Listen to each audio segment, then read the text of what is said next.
की विधानसभेचा उमेदवार कसा असा, आपण कुठले कामं केले पाहिजेत, काय केलं, या पद्धतीने सर्व केलं पाहिजे.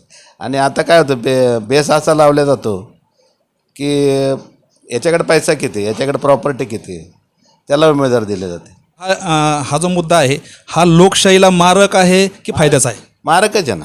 परंतु स्थानिक लोकांना ह्या निवडणुकीचा काय फायदा झाला हे पुढच्या पंचवार्षिकमध्ये कळेल. काय विकास होतो, कसा विकास होतो, राहिलेला प्रश्न कसे सोडवले जातात आणि आता आमदारकीची येऊ घातलेली निवडणुकीत नेमकं लोक काय पाहणार हे लोकांच्या दृष्टीने जमेची बाजू आहे. आता ते लंके किंवा विखे दोघांपैकी कुणाची बाजू सरस किंवा उद्याचा खासदार हे कोण असू शकतं? तर उद्याचा खासदार कोण असू शकतो हा प्रश्न थोडा जटिल आहे. परंतु आणि निलेश लंकेंना ऐनवेळी उमेदवारी दिली. खरोखर म्हणजे विखेंना रोखण्यासाठी पवार साहेबांनी योग्य कार्ड वापरलं या निवडणुकीत.